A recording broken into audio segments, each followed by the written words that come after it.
ഖുർആനിലെ 3-ാം അധ്യായമായ സൂറത്ത് ആലു ഇമ്രാനിലെ 112 വാക്യങ്ങളാണ് കഴിഞ്ഞ ക്ലാസ്സിൽ നമ്മൾ പറഞ്ഞു നിർത്തിയത്. 110-ാമത്തെ വാക്യം മുതൽ ജൂതന്മാരെക്കുറിച്ച് പരദൂഷണം പറയുന്നതിൻ്റെ ഭാഗമായി പറയുന്ന ഒരു കാര്യം, മുസ്ലിങ്ങളാണ് ലോകത്തെ ഏറ്റവും ഉത്തമ സമുദായം, അവർക്ക് മാത്രമേ രക്ഷ കിട്ടുകയുള്ളൂ എന്നാണ്. അതിൻ്റെ പരിഹാസ്യതയെക്കുറിച്ച് കഴിഞ്ഞ ക്ലാസ്സിൽ നമ്മൾ പറഞ്ഞിരുന്നു. അതിൻ്റെ കൂടെ ഞാൻ പറയാൻ വിട്ടുപോയ ഒരു ഹദീസ് കൂടെ ഉണ്ട്.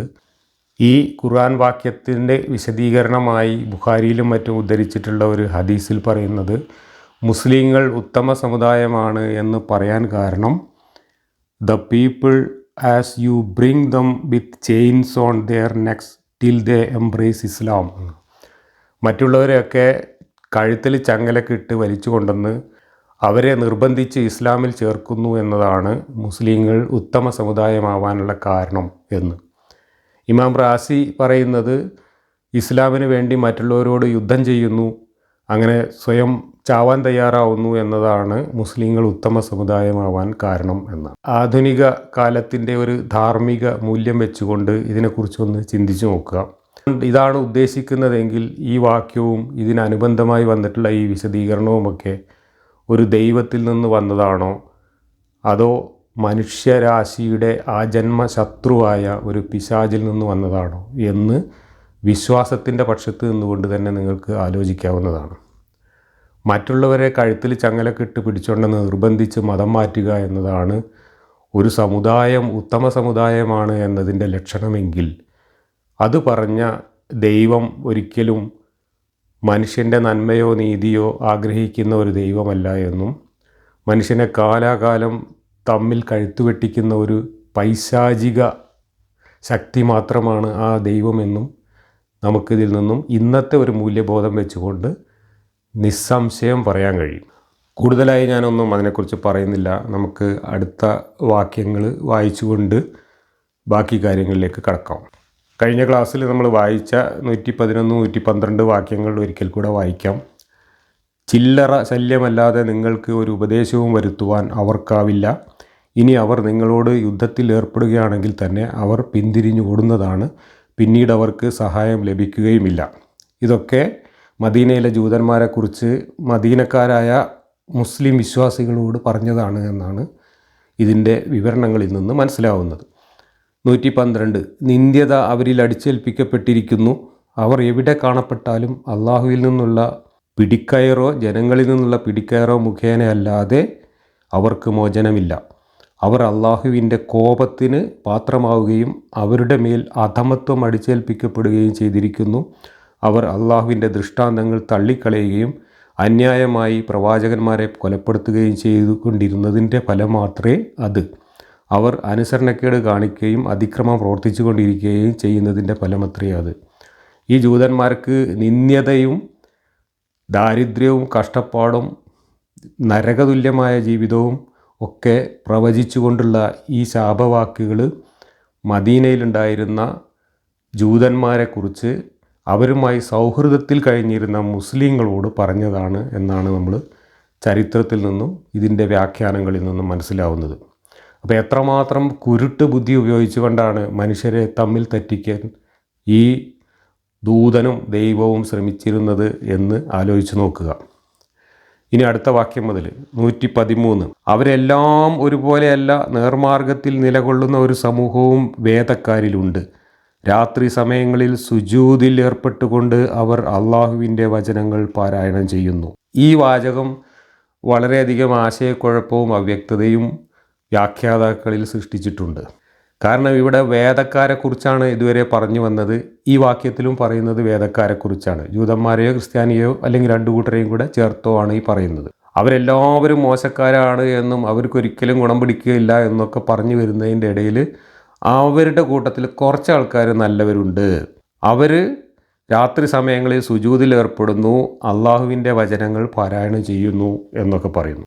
ഇത് ആരെക്കുറിച്ചാണ് ഈ പറയുന്നത് എന്നതിനെ സംബന്ധിച്ച് വ്യാഖ്യാതാക്കൾ കിടന്ന് ഉരുളുകയാണ്. ഒരുപാട് അഭിപ്രായങ്ങൾ പറയുന്നുണ്ട്. ഇതിൻ്റെ സന്ദർഭമായി തന്നെ 2-3 കാര്യങ്ങളാണ് വാഹിദിയുടെ അസ്ബാബുൻ നുസൂലിലും മറ്റും ഉദ്ധരിച്ചിട്ടുള്ളത്. എന്തായാലും ഇത് ജൂതന്മാരായിട്ടുള്ള ആളുകളെക്കുറിച്ച് തന്നെയാണോ, അല്ലെങ്കിൽ ജൂതരും ക്രിസ്ത്യാനികളുമായിട്ടുള്ള കുറച്ചാളുകളെ ഉദ്ദേശിച്ചാണോ പറഞ്ഞത്, അതല്ല മുസ്ലിങ്ങളെക്കുറിച്ച് തന്നെയാണോ പറഞ്ഞത്, അതുമല്ല ജൂതന്മാരിൽ നിന്നും ഇസ്ലാം മതം സ്വീകരിച്ചു വന്ന 2-3 പേരുണ്ടായിരുന്നു, അവരെക്കുറിച്ചാണോ പറഞ്ഞത് എന്ന കാര്യങ്ങളെക്കുറിച്ചൊക്കെ വ്യാഖ്യാതാക്കൾ തർക്കിക്കുന്നത് നമ്മൾ കാണാം.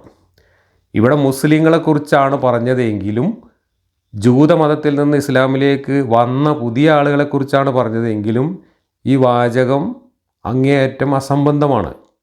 കാരണം ഇസ്ലാം മതം സ്വീകരിച്ചു കഴിഞ്ഞാൽ പിന്നെ അവരെ ജൂതന്മാരെന്നോ ക്രിസ്ത്യാനികളെന്നോ വേദക്കാരെന്നോ പ്രത്യേകം പറയേണ്ട കാര്യമില്ല. വേദക്കാരെ കൂട്ടത്തിൽ കുറച്ച് നല്ലവരും ഉണ്ട് എന്ന് വേദക്കാരെ കുറ്റം പറയുന്നതിൻ്റെ ഇടയിൽ തിരികെ പറയേണ്ട കാര്യമില്ല. മുസ്ലിങ്ങളെക്കുറിച്ചാണ് ഇത് പറയുന്നതെങ്കിൽ, അതല്ല വേദക്കാരെക്കുറിച്ച് തന്നെയാണ് പറയുന്നതെങ്കിൽ ജൂതന്മാരായിട്ടുള്ള കുറച്ച് ആൾക്കാർ നല്ലവരുണ്ട് എന്നും അവർ സുജൂദ് ചെയ്യുകയും അവരുടെ വേദം വായിക്കുകയും നന്മ ചെയ്യുകയും ഒക്കെ ചെയ്യുന്നു എന്ന രീതിയിൽ ജൂതന്മാരായിക്കൊണ്ടുള്ള കുറച്ച് ആൾക്കാരെ നല്ലവർ എന്ന് വിശേഷിപ്പിച്ചുകൊണ്ടാണ് ഈ പറയുന്നതെങ്കിൽ ഖുർആനിൽ തുടർന്നും ഇതിനു മുമ്പും പറഞ്ഞു പോയിട്ടുള്ള ഒരുപാട് കാര്യങ്ങൾക്ക് അത് നേരെ വിരുദ്ധമാണ്. അതുകൊണ്ട് വ്യാഖ്യാതാക്കൾ ഒരിക്കലും അത് ജൂതന്മാരെക്കുറിച്ചാണെന്നോ ക്രിസ്ത്യാനികളെക്കുറിച്ചാണോ എന്നോ പറയുന്നില്ല. അങ്ങനെ പറയുന്നവരുണ്ട്, പക്ഷേ അധിക പേരും ജൂതന്മാരിൽ നിന്ന് ഇസ്ലാമിലേക്ക് വന്നവരെക്കുറിച്ച് പറഞ്ഞതാണെന്നോ അതല്ലെങ്കിൽ മുസ്ലിങ്ങളെക്കുറിച്ച് തന്നെ പറഞ്ഞതാണ് എന്നൊക്കെ പറഞ്ഞുകൊണ്ട് ഉരുളുകയാണ് ചെയ്യുന്നത്. അസ്ബാബുൻ നുസൂലിൽ വാഹിദി ഇതിൻ്റെ സബബുൻ നുസൂലായിട്ട് 2-3 കാര്യങ്ങൾ വേറെ വേറെ വ്യത്യസ്തമായിട്ട് പറഞ്ഞിട്ടുണ്ട്. Ibn Abbas and Muqatil said when Abdullah ibn Salam, Thalaba ibn Saya, Usaid ibn Saya, Asad ibn Ubaid and other Jews embraced Islam, the Jewish rabbi said only the evil among us believe in Muhammad, for had they been among our best, they would not have abandoned the religion of their forefathers. They also said to them, you incurred a great loss when you have exchanged the religion of your forefathers with another religion. Allah then revealed this verse. അപ്പോൾ ജൂതമതത്തിൽ നിന്ന് ഒരു 3-4 പേര് മുഹമ്മദിൻ്റെ കൂടെ ഇസ്ലാം മതം സ്വീകരിച്ച് പുറത്തു പോയപ്പോൾ ജൂത പുരോഹിതന്മാർ അവരെ കുറ്റപ്പെടുത്തി. നിങ്ങൾ നിങ്ങളുടെ പൂർവ്വപിതാക്കളുടെ വിശ്വാസം ഉപേക്ഷിച്ച് പോയി, നിങ്ങളൊരിക്കലും ഗുണം പിടിക്കാൻ പോകുന്നില്ല, നിങ്ങൾ തെറ്റായ കഴിയ കാര്യമാണ് ചെയ്തത് എന്നൊക്കെ പറഞ്ഞവരെ കുറ്റപ്പെടുത്തി. അത് അറിഞ്ഞപ്പോൾ അള്ളാഹു അതിനോട് പ്രതികരിച്ചുകൊണ്ട് ഇറക്കിയതാണ് ഈ ആയത്ത് എന്നാണ്. അങ്ങനെയാണെങ്കിൽ ജൂതമതത്തിൽ നിന്ന് ഇസ്ലാമിലേക്ക് വന്ന കുറച്ച് ആൾക്കാരെക്കുറിച്ചാണ് ജൂതന്മാരുടെ കൂട്ടത്തിൽ കുറച്ച് നല്ല മനുഷ്യന്മാരുണ്ട് എന്ന് പറഞ്ഞുകൊണ്ട് ഈ ആയത്ത് ഇറക്കിയിട്ടുള്ളത്. അവർ ഇസ്ലാമിലേക്ക് വന്നു കഴിഞ്ഞിട്ടുണ്ടെങ്കിൽ പിന്നെ അവരെങ്ങനെയാണ് ജൂതന്മാരുടെ കൂട്ടത്തിലെ നല്ല മനുഷ്യന്മാരാവുന്നത്? അതാണ് വ്യാഖ്യാതാക്കളിൽ സംശയമുണ്ടാക്കിയ ഒരു കാര്യം. ഇനി ഇത് മാത്രമല്ല, മറ്റൊരു സന്ദർഭം പറയുന്നത് this was revealed regarding the nightfall prayer which is performed by the Muslims but not by the people of the book. ഇപ്പോൾ രാത്രിയിൽ ഉറക്കമൊഴിച്ച് മുസ്ലിങ്ങളായിട്ടുള്ള ആൾക്കാരെ നിസ്കരിച്ചുകൊണ്ടിരിക്കുമ്പോൾ അവരെക്കുറിച്ച് പറഞ്ഞതാണ്, ഇത് വേദക്കാരായ ജൂതന്മാരെക്കുറിച്ച് പറഞ്ഞതല്ല എന്ന് ഇബ്നു മസൂദ് അഭിപ്രായപ്പെട്ടതായിട്ട് ഇതിനകത്ത് തന്നെ പറയുന്നുണ്ട്. അബ്ദുള്ള ഇബ്നു മസൂദ് തന്നെ പറഞ്ഞു, one night the messenger of Allah did not come out. He was at one of his relatives or wives. He did not come to us to lead the night prayer until 1/3 of the night had elapsed. When he came and found some of us lying down and some praying, he gave us the good news, saying, none of the people of the book performed this prayer, and the verse was revealed. ഒരു ദിവസം രാത്രി സാധാരണ നിസ്കരിക്കുന്ന സമയത്തൊന്നും മുഹമ്മദ് നിസ്കാരത്തിന് നേതൃത്വം കൊടുക്കാൻ വേണ്ടി പുറത്തു വന്നില്ല. അങ്ങേര് ഭാര്യമാരുടെ കൂടെ ചുറ്റിക്കറങ്ങിയായിരുന്നു. അങ്ങനെ രാത്രിയുടെ 1/3 കഴിഞ്ഞതിന് ശേഷം ഒരുപാട് വൈകിട്ടാണ് മൂപ്പര് നിസ്കാരത്തിന് വേണ്ടിയിട്ട് പുറത്തേക്ക് വന്നത്. അങ്ങനെ വന്നപ്പോൾ കുറേ ആൾക്കാർ കിടന്നുറങ്ങി, കുറേ ആൾക്കാർ അപ്പോഴും ഇരുന്ന് ഖുർആൻ ഓതുകയും ഉറക്കമൊഴിച്ച് നിസ്കരിക്കുകയും ഒക്കെ ചെയ്തുകൊണ്ടിരിക്കുകയായിരുന്നു. ആ സമയത്ത് ഈ ഉറക്കമൊഴിച്ച് നിസ്കരിക്കുന്ന ആൾക്കാരെക്കുറിച്ചാണ് ഈ ആയത്തിറങ്ങിയത് എന്നാണ് ഇബ്നു മസൂദ് പറയുന്നത്. ഇവിടെ ജൂതന്മാരെ സ്പർശിക്കുന്നേ ഇല്ല. അങ്ങനെയാണെങ്കിൽ വേദക്കാരിൽ കുറച്ച് ആൾക്കാർ നല്ലവരുണ്ട് എന്ന് പറഞ്ഞുകൊണ്ട് ഈ ആയത്തിറക്കേണ്ട കാര്യം എന്താണ്? ഇനി വേദക്കാരിൽ നിന്ന് ഇസ്ലാമിലേക്ക് വന്നവരെ കുറിച്ചാണ് പറഞ്ഞതെങ്കിൽ അവരെ പിന്നെയും വേദക്കാർ എന്ന് വിളിക്കേണ്ട കാര്യം എന്താണ്? ഈ കൺഫ്യൂഷൻ ഖുർആൻ വ്യാഖ്യാതാക്കൾക്കിടയിൽ ഉണ്ട് എന്നതിൻ്റെ തെളിവ് അമാനി മൗലവിയുടെയും റാസിയുടെയും ഒക്കെ തഫ്സീറിൽ തന്നെ വിവരിച്ചതിൽ നിന്ന് കാണാൻ പറ്റും. അമാനി മൗലവി എഴുതുന്നു, വേദക്കാരെപ്പറ്റി അവർ അള്ളാഹുവിൻ്റെ ശാപകോപങ്ങൾക്ക് വിധേയരായിരിക്കുകയാണെന്ന് കഴിഞ്ഞ വചനത്തിൽ പറഞ്ഞു. എന്നാൽ പൊതുവിലുള്ള സ്ഥിതിക്ക് അതാണെങ്കിലും അവർ മുഴുവനും അങ്ങനെയുള്ളവരല്ലെന്നും അല്പം ചിലർ നേർമാർഗത്തിലും സത്യവിശ്വാസത്തിലും ഉറച്ചു നിൽക്കുന്നവരുണ്ടെന്നും ഈ വചനങ്ങളിൽ അള്ളാഹു അറിയിക്കുന്നു. നബിയുടെ മുമ്പും തിരുമേനിയുടെ കാലത്തും ഇങ്ങനെയുള്ള അവരിൽ ചുരുക്കം പേരുണ്ടായിരിക്കും. പക്ഷേ നബിയുടെ കാലത്തും അതിനുശേഷമുള്ളവരും നബിയിൽ വിശ്വസിക്കൽ അനിവാര്യമത്രേ. അതുകൊണ്ടാണ് വേദക്കാരിൽ നിന്ന് നബിയിൽ വിശ്വസിച്ച് ഇസ്ലാമിനെ അംഗീകരിച്ച വ്യക്തികളാണ് ഇവരെ കൊണ്ട് ഉദ്ദേശിക്കപ്പെട്ടിരിക്കുന്നത് എന്ന് പല വ്യാഖ്യാതാക്കളും പറയുന്നത്. ഇബ്നു ഇസാഖ്, തബ്രാനി, ബൈഹഖി, ഇബ്നു ജരീർ മുതലായവർ ഇബ്നു അബ്ബാസ് പറഞ്ഞതായി ഉദ്ധരിച്ച ഒരു റിവായത്തിൻ്റെ സാരം ഇപ്രകാരമാകുന്നു. അബ്ദുല്ലാഹ് ഇബ്നു സലാം മുതലായവർ ഇസ്ലാമിൽ പ്രവേശിക്കുകയും നബിയിൽ വിശ്വസിക്കുകയും ചെയ്തപ്പോൾ യഹൂദി പണ്ഡിതന്മാരും അവരിലുള്ള അവിശ്വാസികളും പറഞ്ഞു, ഞങ്ങളിൽ മോശക്കാരായ ആളുകൾ മാത്രമാണ് മുഹമ്മദിൽ വിശ്വസിച്ചത്. അവർ നല്ലവരായിരുന്നെങ്കിൽ അവർ തങ്ങളുടെ പിതാക്കളുടെ മതം വിട്ട് മറ്റൊന്നിലേക്ക് പോകുമായിരുന്നില്ല. അപ്പോഴാണ് ഈ വചനം അവതരിച്ചത്. ഈ വചനങ്ങളിൽ അള്ളാഹു എടുത്തു പറഞ്ഞ ഗുണങ്ങളോടുകൂടിയവർ നബിയുടെ വെളിപാടിന് ശേഷം നബിയിൽ വിശ്വസിച്ചവരായിരിക്കുവാനേ നിവൃത്തിയുള്ളൂ എന്ന് പറയേണ്ടതില്ല. ഇനി ഈ വേദക്കാരിൽ കുറച്ച് ആൾക്കാർ നല്ലവരുണ്ട് എന്ന് പറഞ്ഞതിനെ വിശദീകരിച്ചു കൊണ്ടുള്ള വാക്യങ്ങളാണ് തുടർന്ന് ഖുർആനിൽ വരുന്നത്. അടുത്ത 2 വാക്യങ്ങൾ കൂടെ വായിക്കാം. അതിനുശേഷം നമുക്ക് ഇമാം റാസിയും അമാനി മൗലവിയൊക്കെ ഇതിനെക്കുറിച്ച് പറയുന്ന കൂടുതൽ കാര്യങ്ങൾ പരിശോധിക്കാം. 114 അവർ അള്ളാഹുവിലും അന്ത്യദിനത്തിലും വിശ്വസിക്കുകയും സദാചാരം കൽപ്പിക്കുകയും ദുരാചാരത്തിൽ നിന്ന് വിലക്കുകയും നല്ല കാര്യങ്ങളിൽ അത്യുത്സാഹം കാണിക്കുകയും ചെയ്യും. അവർ സജ്ജനങ്ങളിൽപ്പെട്ടവരാകുന്നു. ആരെക്കുറിച്ചാണ് ഈ പറയുന്നത്? ജൂതന്മാരിൽ കുറച്ച് നല്ലവരുണ്ട് എന്ന് പറഞ്ഞതിന് ശേഷം അവരെക്കുറിച്ചാണ് ഈ പറയുന്നത്. അവർ ഏതൊരു നല്ല കാര്യം ചെയ്താലും അതിൻ്റെ പ്രതിഫലം അവർക്ക് നിഷേധിക്കപ്പെടുന്നതല്ല. അള്ളാഹു സൂക്ഷ്മത പാലിക്കുന്നവരെ പറ്റി അറിവുള്ളവനാകുന്നു. ഇത്രയും കാര്യങ്ങൾ ഈ ജൂതന്മാരായ നല്ലവരെ കുറിച്ച് പറഞ്ഞതാണെങ്കിൽ അത് ഖുർആൻ വിരുദ്ധമാണ്. കാരണം ഖുർആനിൽ ഒരുപാട് സ്ഥലത്ത് ഇനിയും പറയാൻ പോകുന്നു, നേരത്തെയും പറഞ്ഞിട്ടുള്ളത്, ഇസ്ലാം വിശ്വസിച്ചില്ലെങ്കിൽ മറ്റു മതത്തിൽ വിശ്വസിച്ചുകൊണ്ടിരിക്കുകയാണെങ്കിൽ അവർ എത്ര നന്മ ചെയ്തിട്ടും എത്ര നല്ലവരായിട്ടും ഒരു കാര്യമില്ല. അവരുടെ നന്മകളും അവരുടെ സൽപ്രവർത്തികളും എല്ലാം മരുഭൂമിയിലെ മരീചിക പോലെയാണ്, ആഴക്കടലിലെ ഇരുട്ട് പോലെയാണ്, ശീതക്കാറ്റ് വന്ന് നശിക്കുന്ന വിള പോലെയാണ് എന്നൊക്കെ ഇതിനകത്ത് ഒരുപാട് സ്ഥലത്ത് ആവർത്തിച്ചിട്ടുണ്ട്. ഇനിയും അത് തന്നെയാണ് ആവർത്തിക്കാൻ പോകുന്നത്. അതും ഇപ്പറഞ്ഞതും തമ്മിൽ ഒരിക്കലും പൊരുത്തപ്പെടുകയില്ല, ഇത് ജൂതന്മാരെക്കുറിച്ച് പറഞ്ഞതാണെങ്കിൽ. അത് മനസ്സിലാക്കിയത് കൊണ്ടാണ് പല വ്യാഖ്യാതാക്കളും ഇത് ജൂതന്മാരെക്കുറിച്ച് പറഞ്ഞതല്ല, ഇത് മുസ്ലിങ്ങളെക്കുറിച്ച് തന്നെ പറഞ്ഞതാണ് എന്ന് പറയുന്നത്. എന്നാൽ ഇത് മുസ്ലിങ്ങളെക്കുറിച്ച് പറഞ്ഞതാണെങ്കിൽ എന്തിനാണ് വേദക്കാരിൽ കുറച്ച് നല്ല മനുഷ്യന്മാരുണ്ട് എന്ന് പറഞ്ഞുകൊണ്ട് അവരുടെ ഗുണങ്ങളായിട്ട് ഈ പറഞ്ഞതെല്ലാം വിശദീകരിക്കുന്നത്? അപ്പോൾ യാതൊരു വെളിവുമില്ലാതെ ഏതോ ഒരു സന്ദർഭത്തിൽ എന്തോ വിളിച്ചു പറഞ്ഞതാണ്. അതും വ്യാഖ്യാതാക്കൾക്ക് വലിയ പാരപ്പണിയായി മാറി. ഇതാണ് ഇതിൻ്റെ വാസ്തവം. ഇനി ഇതിനെക്കുറിച്ച് ഇമാം റാസി ഉരുളുന്നത് നോക്കുക. ഇവിടെയും വേദക്കാർ എന്നതുകൊണ്ടുള്ള ഉദ്ദേശം 2 അഭിപ്രായങ്ങളായി രേഖപ്പെടുത്തിയിട്ടുണ്ട്. ഭൂരിപക്ഷത്തിൻ്റെയും അഭിപ്രായപ്രകാരം മൂസാ നബിയെയും ഈസാ നബിയെയും വിശ്വസിച്ചവരാണ് അവർ. അബ്ദുല്ലാഹ് ഇബ്നു സലാമും അനുയായികളും ഇസ്ലാം സ്വീകരിച്ചപ്പോൾ ചില ജൂത പുരോഹിതർ പറഞ്ഞു, നിങ്ങൾ അവിശ്വസിച്ചിരിക്കുന്നു, നിങ്ങൾ പരാജയപ്പെട്ടിരിക്കുന്നു. അവരുടെ ശ്രേഷ്ഠത വിവരിക്കുന്നതിന് വേണ്ടിയാണ് അള്ളാഹു ഈ സൂക്തം അവതരിപ്പിച്ചത്. വേദം നൽകപ്പെട്ടവരെ മുൻ സൂക്തത്തിൽ മോശപ്പെട്ട രീതിയിൽ പരാമർശിച്ചപ്പോൾ എല്ലാവരും അങ്ങനെ അല്ലെന്നും അവരുടെ കൂട്ടത്തിൽ സത്യസന്ധരും സദ്ഗുണസമ്പന്നരും ഉണ്ടെന്നും ഈ സൂക്തം അറിയിക്കുന്നു. 2ാമത്തെ അഭിപ്രായം, സൗരി പറയുന്നു, ഇശായിൻ്റെയും മഗ്രിബിൻ്റെയും ഇടയിൽ നമസ്കരിക്കുന്ന ഒരു വിഭാഗത്തെക്കുറിച്ചാണ് ഈ സൂക്തം അവതരിച്ചത് എന്നാണ് എനിക്ക് കിട്ടിയ അറിവ്. അത്താ നജറാനിലെ 40ഉം ഹബശയിലെ 32 ആളുകൾ ഈസാ നബിയുടെ മതത്തിലായിരുന്ന അവർ നബിയിൽ വിശ്വസിച്ചു. അവരെക്കുറിച്ചാണ് ഈ സൂക്തം അവതരിച്ചത്.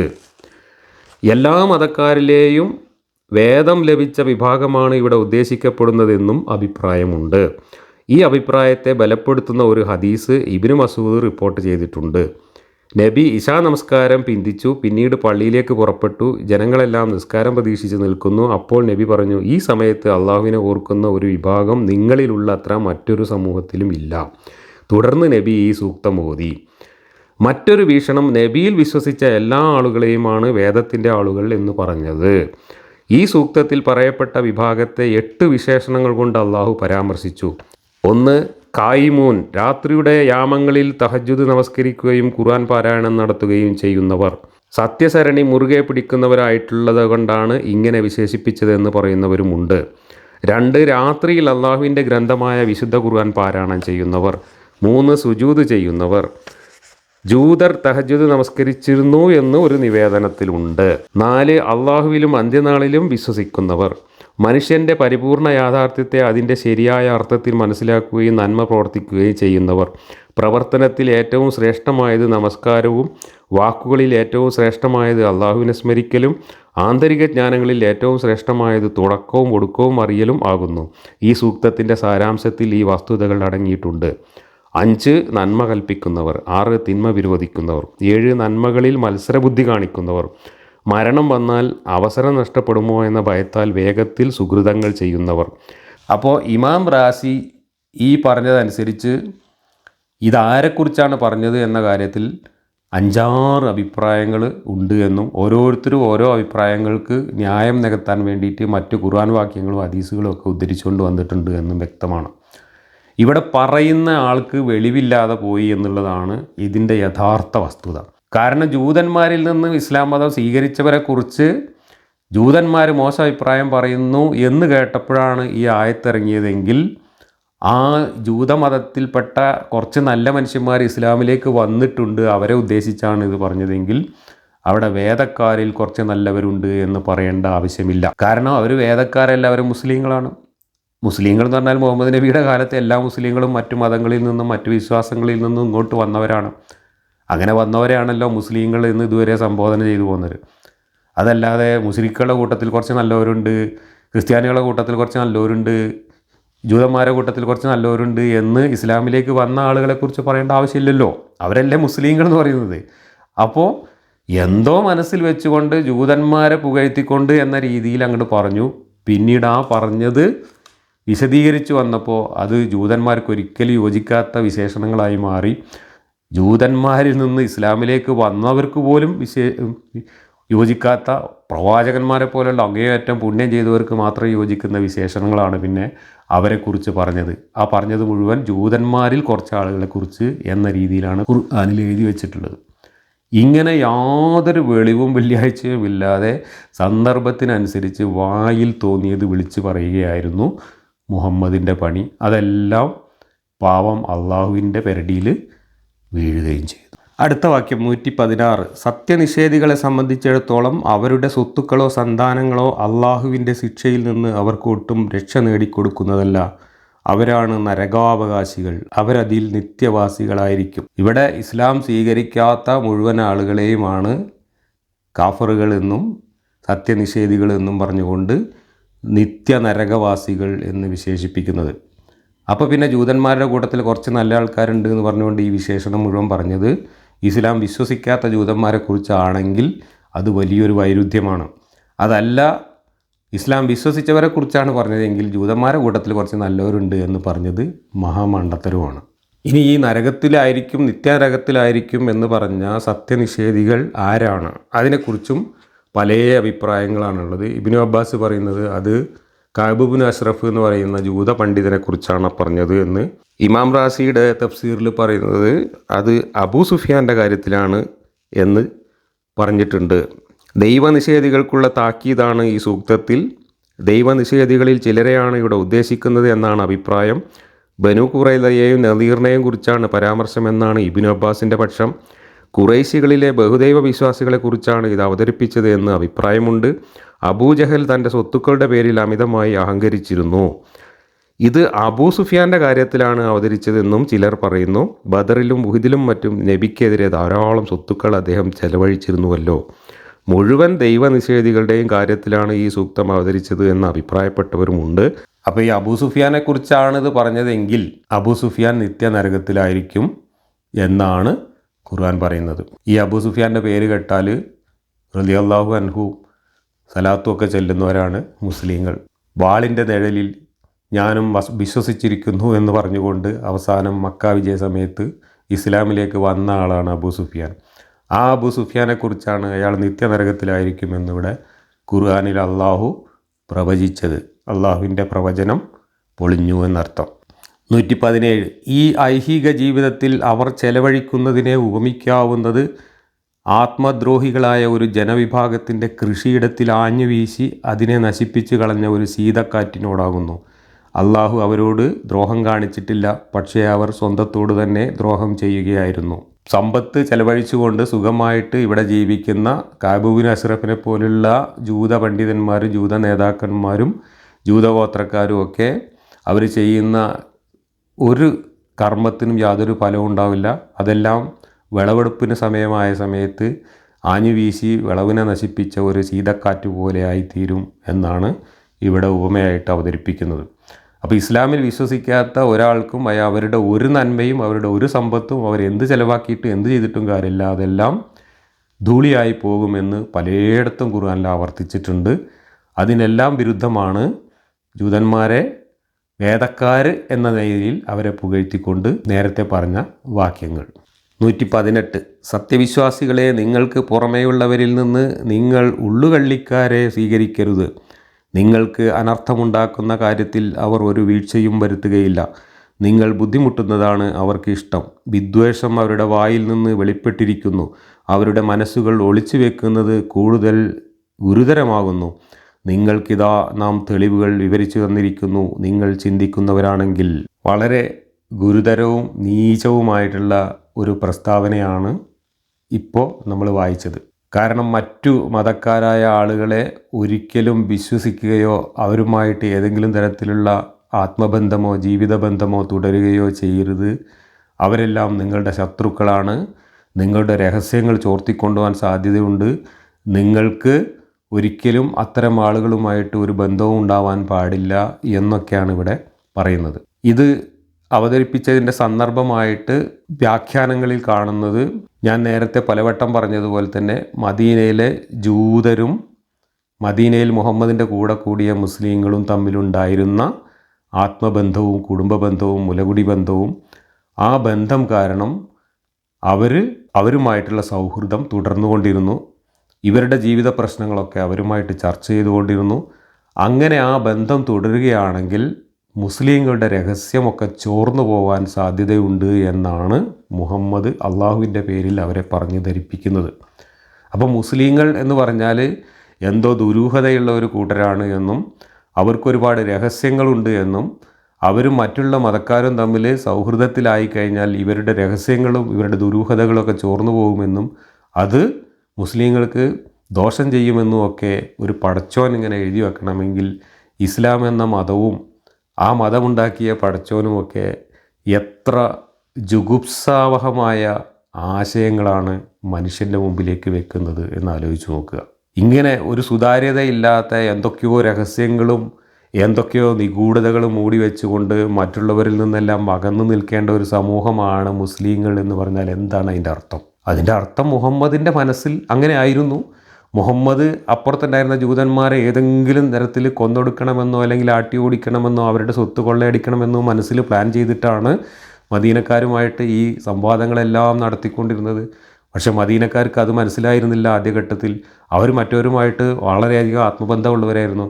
ആ ആത്മബന്ധത്തെ തകർക്കാൻ വേണ്ടി നടത്തുന്ന കുത്തിത്തിരിപ്പുകളാണ് ഇതെല്ലാം. ഇതൊക്കെ ഒരു സ്രഷ്ടാവായ ദൈവം തൻ്റെ സൃഷ്ടികളുടെ മുമ്പിലേക്ക് വിളമ്പിയതാണെങ്കിൽ ആ ദൈവത്തിൻ്റെ ഒരു സാംസ്കാരിക ധാർമ്മിക നിലവാരം എത്ര ഭീകരമാണ് എന്ന് ചിന്തിച്ചാൽ മതി. ഇതിനെക്കുറിച്ച് അമാനി മൗലവി എഴുതിയത് വായിക്കാം. മദീനയിലെ യഹൂദികളും അറബികളും തമ്മിൽ ജാഹിലിയത്തിൽ നിലവിലുണ്ടായിരുന്ന പഴയ സഖ്യബന്ധങ്ങളും അയൽപക്ക ബന്ധങ്ങളും നിമിത്തം അതിൻ്റെ തുടർച്ചയായി ഇസ്ലാമിലും ചില മുസ്ലിങ്ങളും അവരും തമ്മിൽ വ്യക്തിപരമായ സ്നേഹബന്ധം പുലർത്തിപ്പോന്നിരുന്നു. മുസ്ലിങ്ങളുടെ ചില ആഭ്യന്തര രഹസ്യങ്ങൾ യഹൂദികൾക്ക് ഇതുവഴി അറിയുവാൻ അവസരം ലഭിക്കുക സ്വാഭാവികമാണല്ലോ. യഹൂദികളാവട്ടെ ആ ബന്ധങ്ങൾ ചൂഷണം ചെയ്ത് രഹസ്യങ്ങൾ ചോർത്തിയെടുക്കുവാൻ ശ്രമിക്കുകയും അത് മുസ്ലിങ്ങളിൽ കുഴപ്പമുണ്ടാക്കാൻ ഉപയോഗപ്പെടുത്തുകയും ചെയ്യും. കൂടാതെ തൽക്കാലത്തെ നിൽക്കപ്പൊറുതിക്ക് വേണ്ടി ഇസ്ലാമിൻ്റെ വേഷമണിഞ്ഞ ചില കപടവിശ്വാസികളുമായും ചില മുസ്ലിങ്ങൾക്ക് അടുത്ത ബന്ധമുണ്ടായിരിക്കും. ഇതിൻ്റെ ഫലവും മേൽപ്പറഞ്ഞത് തന്നെ. മുസ്ലിങ്ങളെ സംബന്ധിച്ചിടത്തോളം അവർ തുറന്ന മനസ്സോടുകൂടിയുള്ളവരായിരിക്കും. എതിർപക്ഷങ്ങളുടെ നില അതായിരുന്നില്ല. അള്ളാഹു വ്യക്തമാക്കിയ പോലെ അവരുടെ ഹൃദയങ്ങൾ വിഷകലുഷിതങ്ങളായിരുന്നു. ഇങ്ങനെയുള്ള ബന്ധങ്ങളുടെയും കൂട്ടുകെട്ടുകളുടെയും ഭവിഷ്യത്ത് വമ്പിച്ചതാണല്ലോ. അതുകൊണ്ട് സത്യവിശ്വാസികൾ അല്ലാത്തവരിൽ ആരോടും അത്തരം മണഞ്ഞ ബന്ധം സ്ഥാപിക്കുന്നതിനെ ഈ വചനങ്ങളിൽ അള്ളാഹു വിരോധിക്കുന്നു. അതിൻ്റെ ഭവിഷ്യത്തുകളെക്കുറിച്ച് താക്കീത് ചെയ്യുകയും ഇരു കൂട്ടരുടെയും മനസ്ഥിതി പരസ്പര വിരുദ്ധമായിട്ടാണ് ഇരിക്കുന്നത് എന്ന് തുറന്നു കാണിക്കുകയും ചെയ്തിരിക്കുന്നു. അവതരണ സന്ദർഭം നോക്കുമ്പോൾ യഹൂദികളോടും കപടവിശ്വാസികളോടും അണഞ്ഞ ബന്ധം സ്ഥാപിക്കുന്നതിനെയാണ് ഇതിൽ വിരോധിച്ചിരിക്കുന്നത് എന്ന് പറയാം. പക്ഷേ അള്ളാഹു ഉപയോഗിച്ച വാക്കുകളും വിശദീകരിച്ച കാരണങ്ങളും നോക്കുമ്പോഴും മുസ്ലിങ്ങൾക്കും അവരുടെ ശത്രുക്കളായി രംഗത്തുള്ള ഇതര സമുദായങ്ങൾക്കുമിടയിൽ ഇതപര്യന്തം കഴിഞ്ഞു പോയിട്ടുള്ള ചരിത്ര യാഥാർത്ഥ്യങ്ങൾ നോക്കുമ്പോഴും ഒരു പ്രത്യേക സംഭവത്തെ തുടർന്ന് അവതരിച്ചതായാലും ആയത്തുകളിലടങ്ങിയ വിധി പൊതുവായിരിക്കുമെന്ന ചട്ടം നോക്കുമ്പോഴും ഈ വചനങ്ങൾ അന്നത്തെ യഹൂദികളെയും കപടവിശ്വാസികളെയും മാത്രം ഉന്നം വെച്ചുകൊണ്ടുള്ളതല്ല എന്ന് സ്പഷ്ടമാണ്. ശത്രുഭാഗക്കാരുടെ മനസ്സിരിപ്പുകളായി അള്ളാഹു എടുത്തു കാണിച്ച അവസ്ഥാവിശേഷണങ്ങൾ ആരിലുണ്ടോ അവർ ഏത് മതക്കാരോ വിഭാഗക്കാരോ ആകട്ടെ അവരുമായുള്ള അണഞ്ഞ ബന്ധങ്ങൾ സ്ഥാപിക്കുന്നത് വിരോധവും ആപൽക്കരവും തന്നെ.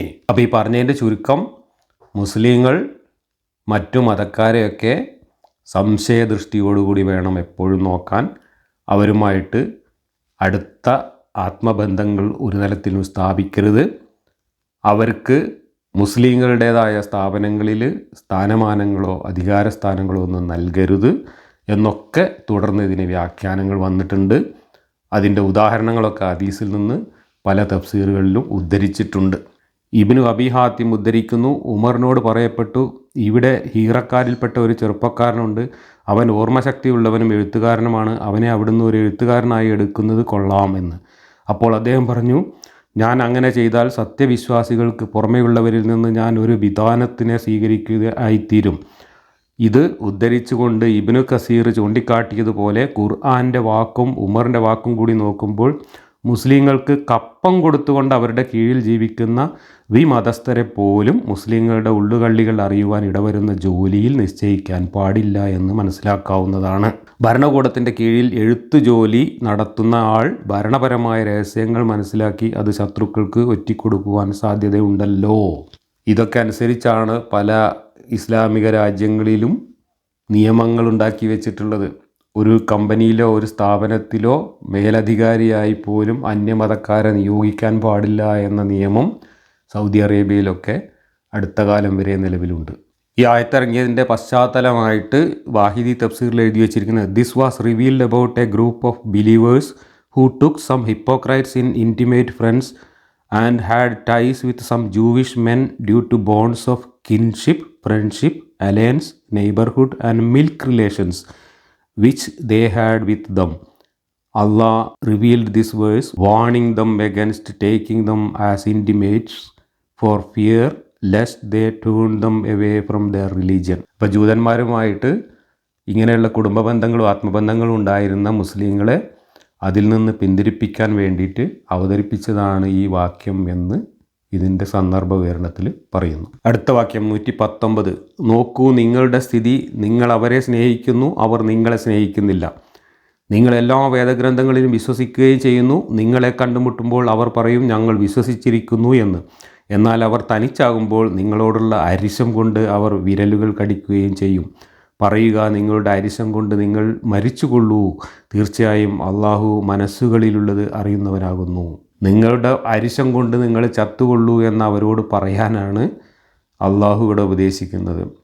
കുത്തിത്തിരിപ്പുണ്ടാക്കുകയാണ്. ജൂതന്മാരെക്കുറിച്ച് മറ്റുള്ളവർ അവരെ വിശ്വസിച്ച് അവരെ സ്നേഹിച്ച് ജീവിച്ചിരുന്ന ആളുകളിൽ തെറ്റിദ്ധാരണ പരത്താൻ വേണ്ടിയിട്ട് അങ്ങേയറ്റം വൃത്തികെട്ട കുത്തിത്തിരിപ്പ് പറഞ്ഞു കൊടുക്കുകയാണ് മുഹമ്മദ് സ്വന്തം അനുയായികൾക്ക്. അതൊക്കെ പാവം അള്ളാഹുവിൻ്റെ പെരടിയിൽ വെച്ച് കെട്ടി അവതരിപ്പിക്കുന്നു. 120. നിങ്ങൾക്ക് വല്ല നേട്ടവും ലഭിക്കുന്ന പക്ഷം അതവർക്ക് മനപ്രയാസമുണ്ടാക്കും. നിങ്ങൾക്ക് വല്ല ദോഷവും നേരിട്ടാൽ അവരതിൽ സന്തോഷിക്കുകയും ചെയ്യും. നിങ്ങൾ ക്ഷമിക്കുകയും സൂക്ഷ്മത പാലിക്കുകയും ചെയ്യുന്ന പക്ഷം അവരുടെ കുതന്ത്രം നിങ്ങൾക്കൊരു ഉപദ്രവവും വരുത്തുകയില്ല. തീർച്ചയായും അള്ളാഹു അവരുടെ പ്രവർത്തനങ്ങളുടെ എല്ലാ വശവും അറിയുന്നവനാകുന്നു. ഈ രണ്ട് വാക്യങ്ങളെക്കുറിച്ച് ഇമാം റാസി എഴുതിയത് വായിക്കാം. മുസ്ലിങ്ങൾ പല വിഷയങ്ങളിൽ ജൂതരോട് കൂടിയാലോചനകൾ നടത്തിയിരുന്നു. അത് ഈ സൂക്തത്തിലൂടെ അള്ളാഹു വിരോധിച്ചു. കപടവിശ്വാസികളുമായും അവർ വിഷയങ്ങൾ ചർച്ച ചെയ്യുകയും അവർ മുസ്ലിങ്ങളെ വഞ്ചിക്കുകയും ചെയ്തിരുന്നു. അവരോട് രഹസ്യം പങ്കുവെക്കുന്നതിനെയാണ് ഇവിടെ നിരോധിച്ചത്. ദൈവനിഷേധികളിലെ എല്ലാ വിഭാഗങ്ങളോടും രഹസ്യ സമ്പർക്കം നിരോധിക്കപ്പെട്ടിട്ടുണ്ട്. ഉമറിനോട് നിർദ്ദേശിക്കപ്പെട്ടു, ഹീറയിലെ ഒരു ക്രിസ്ത്യൻ പണ്ഡിതനുണ്ട്, അദ്ദേഹത്തെ എഴുത്തുകൾക്കായി വിളിക്കാം. ഉമർ അത് വിലക്കി. അദ്ദേഹത്തെ എഴുത്തുകുത്തു ജോലികളിൽ ഏൽപ്പിക്കുകയോ ആണെങ്കിൽ അവിശ്വാസികളുമായി നമ്മുടെ രഹസ്യങ്ങൾ പങ്കുവച്ചു എന്ന് വരും. ഇസ്ലാമിക സമൂഹത്തിൻ്റെ മർമ്മപ്രധാനമായ രഹസ്യങ്ങൾ ദൈവനിഷേധികളുമായി പങ്കിടരുത് എന്നാണ് ഈ സൂക്തത്തിൻ്റെ ഉദ്ദേശ്യം. മുസ്ലിങ്ങളുടെ മതത്തിലും ജീവിതക്രമത്തിലും താളഭംഗമുണ്ടാക്കാൻ ശ്രമിക്കുന്നവരെക്കുറിച്ചാണ് ഈ സൂക്തത്തിൽ പരാമർശിച്ചത്. ഹൃദയങ്ങളിൽ മുസ്ലിങ്ങളെ ഉപദ്രവിക്കാൻ വെമ്പൽ കൊള്ളുന്നവരാണ് അവരെന്ന് ഖുർആൻ വ്യക്തമാക്കുന്നു. കപടവിശ്വാസികളായ യഹൂദികളുമായി സമ്പർക്കം പുലർത്തുന്നത് സൂക്ഷിക്കണമെന്ന ഉത്ബോധനമാണ് ഈ സൂക്തത്തിലുള്ളത്. നിങ്ങൾ അവരെ സ്നേഹിക്കുന്നു, അവർ നിങ്ങളെ സ്നേഹിക്കുന്നില്ല എന്നതിനെ പല രീതിയിൽ വ്യാഖ്യാനിച്ചിട്ടുണ്ട്. നിങ്ങൾ അവരുടെ ഇസ്ലാമിനെ ഇഷ്ടപ്പെടുന്നു, അവർ നിങ്ങളുടെ ഇസ്ലാമിനെ ഇഷ്ടപ്പെടുന്നില്ല. കുടുംബബന്ധം മൂലം മുലകുടി ബന്ധവും കാരണം നിങ്ങൾ അവരെ സ്നേഹിക്കുന്നു, അതേസമയം നിങ്ങൾ മുസ്ലിങ്ങളായതിനാൽ അവർ നിങ്ങളെ സ്നേഹിക്കുന്നില്ല. അവർ ഈമാൻ പ്രകടമാക്കിയതിനാൽ നിങ്ങൾ അവരെ സ്നേഹിക്കുന്നു, അവരുടെ ഹൃദയാന്തരങ്ങളിൽ ദൈവനിഷേധം കുടികൊള്ളുന്നതിനാൽ അവർ നിങ്ങളെ സ്നേഹിക്കുന്നില്ല. നിങ്ങൾ അവരുമായി കൂടിക്കലരുകയും രഹസ്യങ്ങൾ പങ്കിടുകയും ചെയ്യുന്നു, പക്ഷേ അവരുടെ സമീപനങ്ങൾ അത്തരത്തിലുള്ളതല്ല. നിങ്ങൾ മുഴുവൻ വേദങ്ങളിലും വിശ്വസിക്കുന്നു, അവർ വിശ്വസിക്കുന്നില്ല. വിശ്വാസികളുടെ സാന്നിധ്യത്തിൽ ഞങ്ങൾ വിശ്വസിച്ചെന്ന് പറയുന്നവർ വിശ്വാസികളുടെ അസാന്നിധ്യത്തിൽ അവരോടുള്ള ശക്തമായ കോപം കാരണത്താൽ വിരൽ കടിക്കുകയും ചെയ്യും. അവരുടെ കോപത്തിൻ്റെ തികവ് സൂചിപ്പിക്കുന്നതാണ് ഈ പ്രയോഗം. അവരുടെ ദേഷ്യം വർദ്ധിച്ച് അവർ നശിക്കട്ടെ എന്ന് അള്ളാഹു അവരെ ശപിക്കുന്നു. അവർക്കെതിരെയുള്ള നബിയുടെയും സത്യവിശ്വാസികളുടെയും പ്രാർത്ഥനയാണിത്. പ്രവാചകനുള്ള സന്തോഷ വാർത്തയുമാണിത്. ഇസ്ലാം ശക്തി പ്രാപിക്കുകയും അവിശ്വാസികൾ നിന്ദ്യരാവുകയും ചെയ്യുന്ന സന്ദർഭവും ഉണ്ടാവും എന്ന് ഈ സൂക്തത്തിൽ നിന്ന് വായിച്ചെടുക്കാം. ഈ മതം ഇത്രയും സങ്കുചിതമായ വർഗീയത പ്രസരിപ്പിക്കുന്ന ഒരു മതമായി മാറിയതും ഈ മതം വിശ്വസിക്കുന്ന ആളുകൾ ഇങ്ങനെ മറ്റു സമൂഹങ്ങളിൽ നിന്ന് വേറിട്ട് നിന്നുകൊണ്ട് വെറുക്കപ്പെട്ടവരായി ലോകത്തെല്ലായിടത്തും അധപ്പതിച്ചു പോകുന്നതിനുമൊക്കെ കാരണമായത് ഇതുപോലെയുള്ള അങ്ങേയറ്റം വൃത്തികെട്ട മനുഷ്യത്വ വിരുദ്ധമായ ഒരു ദൈവീകതയും സ്പർശിച്ചിട്ടില്ലാത്ത വെറും പൈശാചികത മാത്രം മുറ്റി നിൽക്കുന്ന ഇത്തരം വാക്യങ്ങൾ ദൈവത്തിൻ്റെ വെളിപാടുകളാണ് എന്നും അത് ലോകാവസാനം വരേക്കുള്ള ധാർമ്മികോപദേശങ്ങളാണ് എന്നും വിശ്വസിക്കാൻ ഇവർ വിധിക്കപ്പെട്ടിരിക്കുന്നു എന്നതാണ്. ഇതൊക്കെ ദൈവീകമാണ് എന്ന് വിശ്വസിക്കാൻ വിധിക്കപ്പെട്ട ഈ ഒരു സമൂഹം ആ വിശ്വാസത്തിൽ നിന്ന്, അത്തരം ഒരു അന്ധവിശ്വാസത്തിൻ്റെ അന്ധകാരത്തിൽ നിന്ന് മോചനം നേടാതെ ഒരിക്കലും ഒരു ആധുനിക ധാർമ്മിക സമൂഹമായിട്ട് പുരോഗമിക്കുകയില്ല എന്ന കാര്യം ഉറപ്പാണ്. അടുത്ത വാക്യം മുതൽ കഥ മറ്റൊന്നിലേക്ക് കടക്കുകയാണ്. ഉഹുദ് യുദ്ധത്തിൽ തോറ്റതിനുള്ള മുട്ടുന്യായങ്ങൾ നിരത്തിക്കൊണ്ട് പരിഹാസ്യമാകുന്ന ചിത്രമാണ് അടുത്ത വാക്യം മുതൽ നമ്മൾ കാണുന്നത്. അടുത്ത ക്ലാസ്സിൽ നമുക്ക് തുടരാം.